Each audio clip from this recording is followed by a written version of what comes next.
ओम शांति। 26/2/21 की साकार वाणी। बाबा बोले, मीठे बच्चे, संगम पर तुम्हें नई और निराली नॉलेज मिलती है। तुम जानते हो हम सब आत्माएं एक्टर्स है।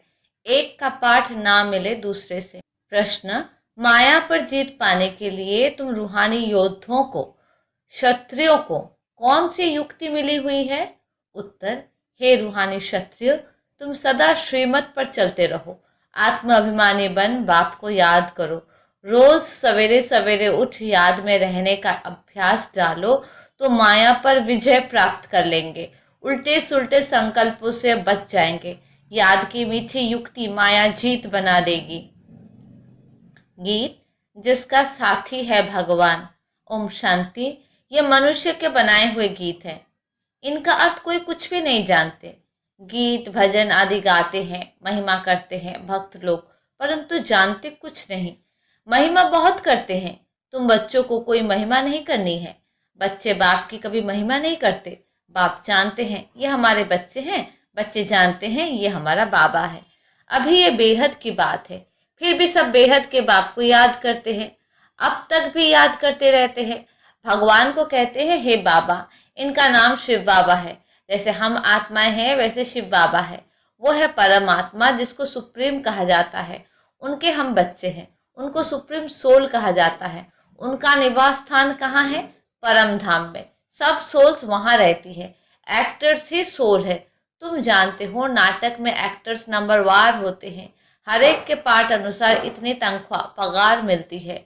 सब आत्माएं जो वहां रहती है सब पार्टधारी है, परंतु नंबरवार सबको पाठ मिला हुआ है। रूहानी बाप बैठ समझाते हैं कि रूहों में कैसे अविनाशी पाठ नूंधा हुआ है। सब रूहों का पाठ एक जैसा नहीं हो सकता। सब में ताकत एक जैसी नहीं। तुम जानते हो कि सबसे अच्छा पाठ उनका है जो पहले शिव की रुद्रमाला में है। नाटक में जो बहुत अच्छे अच्छे एक्टर्स होते हैं उनकी कितनी महिमा होती है। सिर्फ उनको देखने लिए भी लोग जाते हैं। तो ये बेहद का ड्रामा है। इस बेहद के ड्रामे में भी ऊंच एक बाप है। ऊंच से ऊंच एक्टर, क्रिएटर, डायरेक्टर भी कहे, वो सब है हद के एक्टर्स, डायरेक्टर्स आदि। उनको अपना छोटा पार्ट मिला हुआ है। पाठ आत्मा बजाती है, परंतु देह अभिमान के कारण कह देते कि मनुष्य का ऐसा पाठ है। बाप कहते पाठ सारा आत्मा का है। आत्म अभिमानी बनना पड़ता है। बाप ने समझाया है कि सतयुग में आत्म अभिमानी होते हैं, बाप को नहीं जानते। यहाँ कलयुग में तो आत्म अभिमानी भी नहीं और बाप को भी नहीं जानते। अभी तुम आत्म अभिमानी बनते हो, बाप को भी जानते हो। तुम ब्राह्मणों को निराली नॉलेज मिलती है। तुम आत्मा को जान गए हो कि हम सब आत्माएं एक्टर्स है। सबको पाठ मिला हुआ है। जो एक ना मिले दूसरे से, वो पाठ सारा आत्मा में है। यूं तो जो नाटक बनाते हैं वो भी पाठ आत्मा ही धारण करती है। अच्छा पाठ भी आत्मा ही देती है। आत्मा ही कहती है मैं गवर्नर हूँ, फलाना हूँ, परंतु आत्मा अभिमानी नहीं बनते। सतयुग में समझेंगे कि मैं आत्मा हूँ, एक शरीर छोड़ दूसरा लेना है। परमात्मा को वहां कोई नहीं जानते। इस समय तुम सब कुछ जानते हो। शूद्र और देवताओं से तुम ब्राह्मण उत्तम हो। इतने ढेर ब्राह्मण कहाँ से आएंगे जो बनेंगे? लाखों आते हैं प्रदर्शनी में। जिसने अच्छी तरह समझा, ज्ञान सुना, वो प्रजा बन गए। एक एक राजा की प्रजा बहुत होती है। तुम प्रजा बहुत बना रहे हो। प्रदर्शनी प्रोजेक्टर से कोई समझकर अच्छे भी बन जाएंगे, सीखेंगे, योग लगाएंगे, अभी वो निकलते जाएंगे। प्रजा भी निकलेगी, फिर साहूकार, राजा, रानी, गरीब आदि सब निकलेंगे। प्रिंस प्रिंसेस बहुत होते हैं। सतयुग से त्रेता तक प्रिंस प्रिंसेस बनने हैं। सिर्फ 8 व 108 तो नहीं होंगे, लेकिन अभी सब बन रहे हैं। तुम सर्विस करते रहते हो, ये भी नथिंग न्यू। तुमने कोई फंक्शन किया, ये भी नई बात नहीं, अनेक बार किया है। फिर संगम पर यही धंधा करेंगे। और क्या करेंगे? बाप आएंगे पतितों को पावन बनाने। इसको कहा जाता है वर्ल्ड की हिस्ट्री ज्योग्राफी। नंबरवार तो हर बात में होता ही है। तुम्हारे में जो अच्छा भाषण करते हैं तो सब कहेंगे कि इसने बहुत अच्छा भाषण किया। दूसरों को सुनेंगे तो भी कहेंगे कि पहले वाले अच्छा समझाते थे। तीसरे फिर उनसे तीखे होंगे तो कहेंगे ये उनसे भी तीखे हैं। हर बात में पुरुषार्थ करना होता है कि हम उनसे ऊपर जाए। होशियार जो होते हैं वो झट हाथ उठाएंगे भाषण करने लिए। तुम सब पुरुषार्थी हो। आगे चल मेल ट्रेन बन जाएंगे। जैसे मम्मा स्पेशल मेल ट्रेन थी। बाबा का तो पता नहीं पड़ेगा क्योंकि दोनों इकट्ठे हैं। तुम समझ नहीं सकेंगे कि कौन कहते हैं। तुम सदैव समझो कि शिव बाबा समझाते हैं। बाप और दादा दोनों जानते हैं, परंतु वो अंतर्यामी हैं। बाहर से कहते हैं ये तो बहुत होशियार है। बाप भी महिमा सुन खुश होते हैं। लौकिक बाप का भी कोई बच्चा अच्छी तरह पढ़कर ऊंच पद पाता है तो बाप समझते हैं कि ये बच्चा अच्छा नाम निकालेगा। ये भी समझते हैं कि फलाना बच्चा इस रूहानी सर्विस में होशियार है। मुख्य तो भाषण है, किसको बाप का संदेश देना, समझाना। बाबा ने मिसाल भी बताया था कि किसको 5 बच्चे थे तो कोई ने पूछा कि तुमको कितने बच्चे हैं, तो बोला कि 2 बच्चे हैं। कहा कि तुमको तो 5 बच्चे हैं। कहा सबूत तो दो। यहाँ भी ऐसे हैं। बच्चे तो बहुत है। बाप कहेंगे कि ये डॉक्टर निर्मला बच्ची बहुत अच्छी है, बहुत प्रेम से लौकिक बाप को समझाए सेंटर खुलवा दिया है। ये भारत की सर्विस है। तुम भारत को स्वर्ग बनाते हो। इस भारत को नरक रावण ने बनाया। एक सीता कैद में नहीं थी, लेकिन तुम सीताएं रावण की कैद में थी। बाकी शास्त्रों में सब दंत कथाएं हैं। ये भक्ति मार्ग भी ड्रामा में है। तुम जानते हो सतयुग से लेकर जो पास हुआ वो रिपीट होगा। आप ही पूज्य, आप ही पुजारी बनते हैं। बाप कहते हैं मुझे आकर पुजारी से पूज्य बनाना है। पहले गोल्डन एज्ड फिर आयरन एज्ड बनना है। सतयुग में सूर्यवंशी लक्ष्मी नारायण का राज्य था। राम राज्य तो चंद्रवंशी था। इस समय तुम सब रूहानी क्षत्रिय योद्धे हो। लड़ाई के मैदान में आने वाले को क्षत्रिय कहा जाता है। तुम हो रूहानी क्षत्रिय, बाकी वो है जिस्मानी क्षत्रिय। उनको कहा जाता है बाहुबल से लड़ना झगड़ना। शुरू में मल्ल युद्ध होती थी, बाहों आदि से आपस में लड़ते थे, फिर विजय को पाते थे। अभी तो देखो बॉम्ब सादी बने हुए हैं।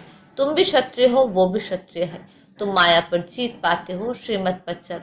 तुम हो रूहानी क्षत्रिय। रूहें ही सब कुछ कर रही हैं इन शरीर की कर्मेंद्रियों द्वारा। रूह को बाप आकर सिखलाते हैं, बच्चे मुझे याद करने से फिर माया खाएगी नहीं। तुम्हारे विक्रम विनाश होंगे और तुमको उल्टा सुल्टा संकल्प नहीं आएगा। बाप को याद करने से खुशी भी रहेगी। इसलिए बाप समझाते हैं कि सवेरे उठकर अभ्यास करो। बाबा आप कितने मीठे हो। आत्मा कहती है बाबा, बाप ने पहचान दी है, मैं तुम्हारा बाप हूँ। तुमको सृष्टि के आदि मध्य अंत का नॉलेज सुनाने आया हूँ। ये मनुष्य सृष्टि का उल्टा झार है। ये वैरायटी धर्मों की मनुष्य सृष्टि है।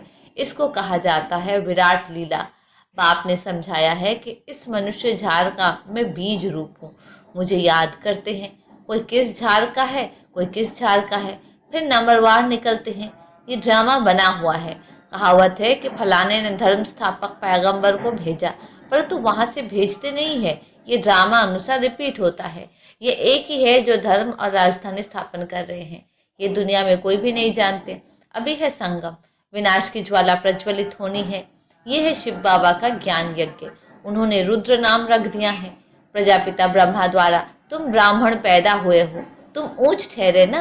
पीछे और बिरादरियां निकलती हैं। वास्तव में तो सब ब्रह्मा के बच्चे हो।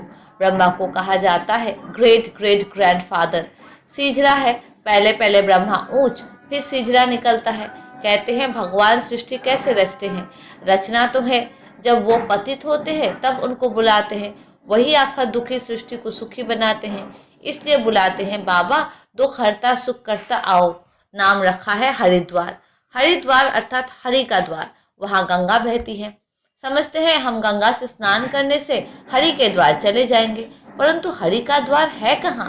वो फिर कृष्ण को कह देते हैं। हरि का द्वार तो शिव बाबा है, दुख हरता सुख करता। पहले तुमको जाना है अपने घर। तुम बच्चों को अपने बाप का और घर का अभी मालूम पड़ा है। बाप की गद्दी थोड़ी ऊंची है, फूल है ऊपर में, फिर युगल दाना उससे नीचे, फिर रुद्रमाला कहते हैं। रुद्रमाला सो विष्णु की माला, विष्णु के गले का हार वही, फिर विष्णुपुरी में राज्य करते हैं। ब्राह्मणों की माला नहीं है क्योंकि घड़ी घड़ी टूट पड़ते हैं। बाप समझाते हैं कि नंबरवार तो है ना, आज ठीक है कल तूफान आ जाते हैं।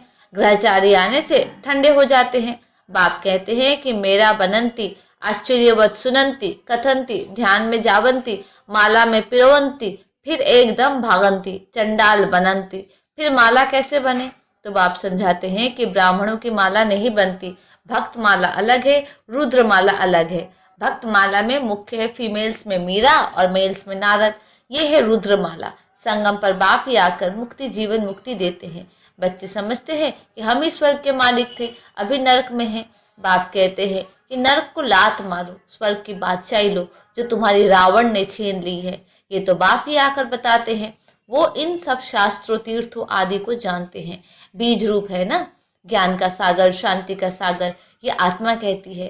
बाप समझाते हैं कि ये लक्ष्मी नारायण सतयुग के मालिक थे, उनके आगे क्या था, जरूर कलयुग का अंत होगा तो संगम युग हुआ होगा, फिर अब स्वर्ग बनता है। बाप को स्वर्ग का रचयिता कहा जाता है, स्वर्ग स्थापन करने वाला। ये लक्ष्मी नारायण स्वर्ग के मालिक थे। इन्हों को वर्षा कहाँ से मिला? स्वर्ग के रचता बाप से। बाप का ही ये वर्षा है। तुम कोई से भी पूछ सकते हो कि इन लक्ष्मी नारायण को सतयुग की राजधानी थी, कैसे ली, कोई बता नहीं सकेंगे।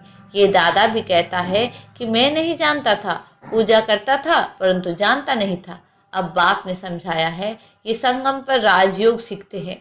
गीता में ही राजयोग का वर्णन है, सिवाय गीता के और कोई भी शास्त्रों में राजयोग की बात नहीं है। बाप कहते हैं कि मैं तुमको राजाओं का राजा बनाता हूँ। भगवान ने ही आकर नर से नारायण बनने की नॉलेज दी है। भारत का मुख्य शास्त्र है गीता। गीता कब रची गई ये जानते नहीं। बाप कहते हैं कल्प कल्प संगम पर आता हूँ। जिनको राज्य दिया था वो राज्य गवाकर फिर तमो प्रधान दुखी बन पड़े हैं। रावण का राज्य है, सारे भारत की ही कहानी है। भारत है ऑलराउंड, और तो सब बाद में आते हैं। बाप कहते हैं कि तुमको 84 जन्मों का राज बताता हूँ। 5000 वर्ष पहले तुम देवी देवता थे, तुम अपने जन्मों को नहीं जानते हो। हे भारतवासियों, बाप आते हैं अंत में। आदि में आए तो आदि अंत का नॉलेज कैसे सुनाए? सृष्टि की वृद्धि ही नहीं हुई है तो समझाए कैसे? वहां तो नॉलेज की दरकार ही नहीं। बाप अभी संगम पर ही नॉलेज देते हैं। नॉलेजफुल है ना, जरूर नॉलेज सुनाने अंत में आना पड़े। आदि में तुमको क्या सुनाएंगे, ये समझने की बातें हैं। भगवान उवाच कि मैं तुमको राजयोग सिखाता हूँ। ये यूनिवर्सिटी है पांडव गवर्नमेंट की। अभी है संगम, यादव, कौरव और पांडव, उन्होंने बैठ सेनाएं दिखाई हैं। बाप समझाते हैं यादव कौरव विनाशकाली विपरीत बुद्धि, एक दो को गाली देते रहते हैं, बाप से प्रीत नहीं है। कह देते कि कुत्ते बिल्ली सब में परमात्मा है। बाकी पांडवों की प्रीत बुद्धि थी। पांडवों का साथी स्वयं परमात्मा था। पांडव माना रूहानी पंडे, वो है जिस्मानी पंडे, तुम हो रूहानी पंडे। अच्छा, मीठे मीठे सिकीरदे बच्चों प्रति माता पिता बाप दादा का याद प्यार गुड मॉर्निंग। रूहानी बाप की रूहानी बच्चों को नमस्ते। हम रूहानी बच्चों की रूहानी बाप को नमस्ते नमस्ते नमस्ते। धारणा के लिए मुख्य सार, पहले पॉइंट, आत्मा अभिमानी बन इस बेहद नाटक में हीरो पार्ट बजाना है। हर एक एक्टर का पार्ट अपना अपना है, इसलिए किसी के पार्ट से रीस नहीं करनी है। दूसरी पॉइंट, सवेरे सवेरे उठकर अपने आप से बातें करनी है, अभ्यास करना है। मैं इन शरीर के कर्मेंद्रियों से अलग हूँ। बाबा आप कितने मीठे हो, आप हमें सृष्टि के आदि मध्य अंत का ज्ञान देते हो। वरदान, सदा देह अभिमान व देह की बदबू से दूर रहने वाले इंद्रप्रस्थ निवासी भव। कहते हैं इंद्रप्रस्थ में सिवाय परियों के और कोई भी मनुष्य निवास नहीं कर सकते। मनुष्य अर्थात जो अपने को आत्मा ना समझ देह समझते हैं, तो देह अभिमान और देह की पुरानी दुनिया, पुराने संबंधों से सदा ऊपर उड़ते रहते। जरा भी मनुष्यपन की बदबू ना हो, देही अभिमानी स्थिति में रहो। ज्ञान और योग के पंख मजबूत हो तब कहेंगे इंद्रप्रस्थ निवासी। स्लोगन, अपने तन मन धन को सफल करने व सर्व खजानों को बढ़ाने वाले ही समझदार हैं। अच्छा, ओम शांति।